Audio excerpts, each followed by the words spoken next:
mwabale kwekuumira ku mukuto gwa Uganda Lifestyle nze Ssegawa Rashid. Anateera kooti ezeemu okutuula ku nsonga ze Ali Mwizera Kusani Ajat Zula na Kisuyi. Kati Haji andowooza olugendo lw'okutuuka ku buwanguzi alugenda lusimbiro olw'ensonga nti kooti esobodde okubeera nga emusindika High Court yajja okusobola okulaba nga asabira bbeeyi. Mu mbeera bweti ono yasobola okubeera nga akulemberwamu munnamateeka we era nga ye mubaka owa Kampala Central Muhammad Nsereko High Court ne basobola okuba nga basaba bondi gye batasobola kubeera nga babawa mu kiseera ekyo.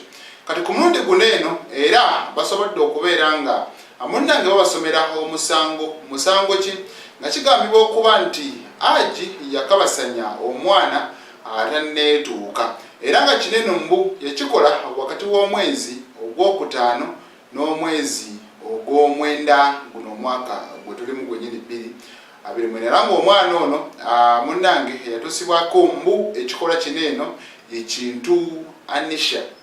Kati mu mbeera nga bwebadde mu kooti nga Haji bamusomera omusango era ne bamusindika ne mu kooti enkulu bweti bwebadde.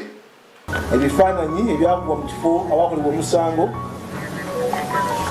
medical examination form, police form namba 24 ebakebera gwe avunaanibwa n'ebiwandiiko ebirala kooti gye nebakkiriza okukozesa.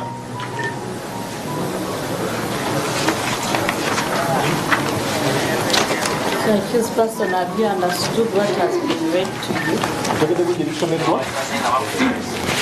So you are hereby committed to the High Court for trial and your further remanded till the next High Court criminal session. Osindikiddwa mu kooti enkulu okukulira omusango gwo era nabisho kooti nekusindikirizayo ku limanda okutuuka kooti enkulu n'ekuyita omusango. So abano bongedde okubeera nga balaga nti oluvannyuma lwa Haji okukwatibwa basobola okubeera nga omwana bamujja ku ssomero ne bamutwala mu ddwaliro okusobola okulaba nga bamwekebejja. Era ebyavaayo byalaga nti ono omwana yali yakozesebwa dda omulundi ogutali gumu gitali ebiri gitali esatu wabula yali ngazze akozesebwa. Era nga kiraga nti gye bamukozesezanga oluusi kyekyo ekisenge ne baganda be abalala mwe bali basula abana mwe bali basula nga Haji asooba mpola nayingira ekisenge ekyo okusalawo munnanga ajjule ebitanajja nga bwe bakiwaabira mu musango guno eno.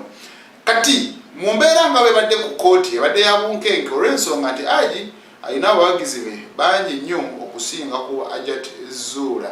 Era wano eno Ajat Zula oluvannyuma lw'okukolwako obulumbaganyaawo yali agenze ku Nassa munnange poliisi yasobola okuba nga esitukiramu negamba ekituufu tukyerabiddeko bwetaaga obukuumi obwannamaddala. Era ne wano wabadde ava mu kooti Kabangali yesobodde okubeera nga mujjawo olw'ensonga abantu badde balekanira waggulu nga bagamba omubbi era bamuwadde ekifo ky'omu maaso wakati mu bukuumi ne basobola okuba nga bagenda. Kati olaba ekyali ku Nassa Road kyali kityo olwo singa mukazi wattu naye avaayo n'agamba nti akantambuza ebigere ngende mu motoka yange nsobole okuba nga neeyongerayo olwozo ki ekiyinza okubaawo ku bantu abali awo abataamu okukira obugo. So eyo bweti embeera weeri era tujagenda ddala maaso n'okubeera nga tulondoola embeera nga bwebadde. Nga woobiraba awo munnange kooti webadde nga Zula atwalibwa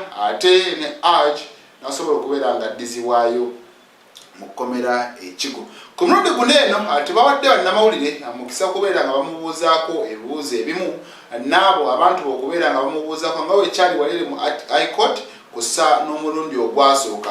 Leero bamututte munnange mu kasenge eno nga bamuteddeko empingu bamugamba sooka obeereeyo. Lwaki omuntu bamuteekako empingu oyinza okugamba kati ate bamugalidde mu kasenge ate bamutaddeko empingu ebyo bye biki? Munnange amateeka we gali omuntu asobola okukozesa kyonna kyonna ekintu ekimuli okumpi oba ssaati oba kyonna nejja mu bulamu bw'ensi. Kati bafuba okulaba nga bamuteekako obunnyogoga okuziyiza ebintu ebifaananako ng'ebyo.